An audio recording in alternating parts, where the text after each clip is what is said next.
katarungan. Hallelujah.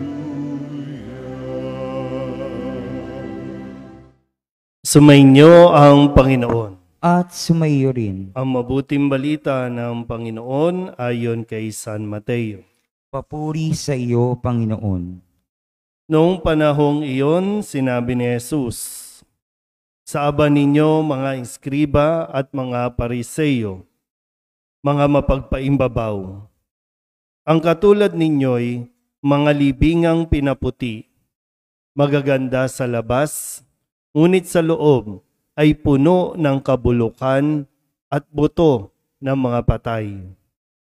Ganyan-ganyan kayo. Sa paningin ng tao'y mabubuti kayo. Ngunit ang totoo, punong-puno kayo ng pagpapaimbabaw at kasamaan.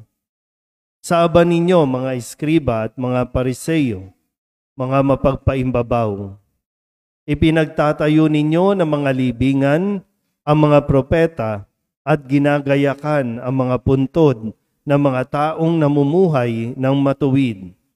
At sinasabi ninyo, kung kami sana'y nabuhay sa kapanahunan ng aming mga ninuno, hindi namin ipapapatay ang mga propeta. Sa sinabi ninyong iyan, inaamin ninyong kayo'y mga anak ng mga nagpapatay sa mga propeta. Sige, tapusin ninyo ang pinasimulan ng inyong mga ninuno. Ang mabuting balita ng Panginoon. Pinupuri ka namin, Panginoong Hesukristo. Magsiupo ang lahat. Isang magandang gabi po sa inyong lahat. Ngayon po ang huling Miyerkules para sa buwan ng Agosto. Tayo po ay patuloy din na nagdarasal para sa isang mas mapayapa, maayos at tamang pagpili sa darating na barangay elections. Nagsisimula na po ang mga pagfa-file ng mga kakandidato sa darating na barangay election at SK election. Tingnan din po natin kung paano natin makukuha ang mensahe ng ating pong Panginoon sa araw na ito sa parehong mga lingkod. Mga naglilingkod sa simbahan at mga naglilingkod sa pamayanan o sa ating barangay. Isa sa hindi kinatutuwa ni Jesus ay yung mga paimbabaw. Pag binasa natin sa Ingles, itong ebanghelyong ito, ang sasabihin dito ay hypocrites. Woe to you, hypocrites. Sabihin nyo nga po, hypocrites. Pag sinabing hypocrites ay actor. Actor, artista, nagpapanggap lang. Hindi naman talaga sila. Magaling lang umarte, kaya nakakapaniwala yung kanilang acting. At ito yung sinasabi ni Jesus sa mga iskriba at mga pariseyo. Ang mga iskriba at pariseyo, sila yung namamahala, naglilingkod sa templo o sa simbahan. Mga taong simbahan.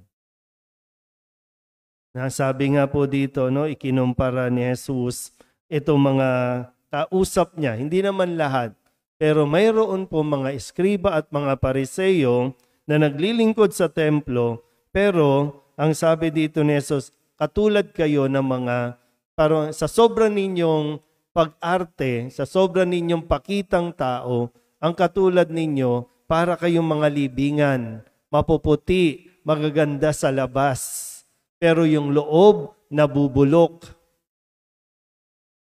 Dahil sa pagkukunwari, nabubulok na yung ating kalooban.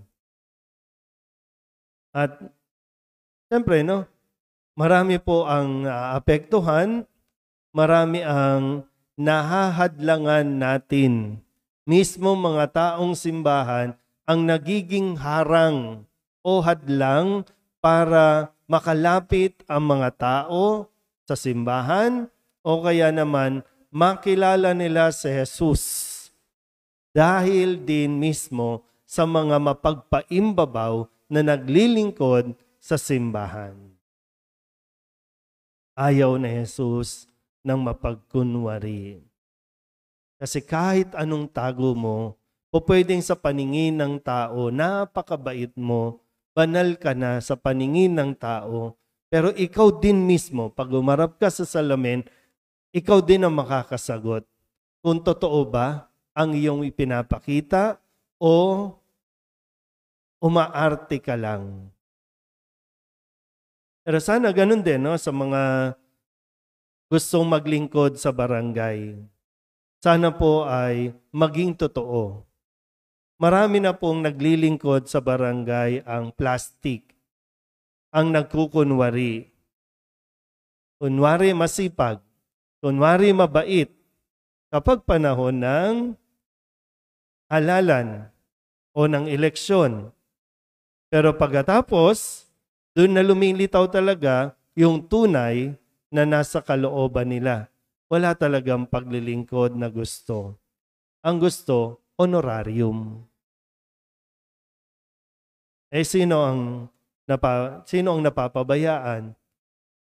Yung pangangailangan ng barangay na ipagkakait, malapit sa puso ni Jesus ang mga inaapi, ang mga inaabandona, ang mga may hirap, napakalapit niyan kay Jesus. Kaya kung sino man sa atin, mapasa simbahan, lingkod ng simbahan, lingkod ng barangay, ang nagiging dahilan ng pagpapahirap o paghihirap ng isa nating mga kapatid, mananagot tayo kay Jesus.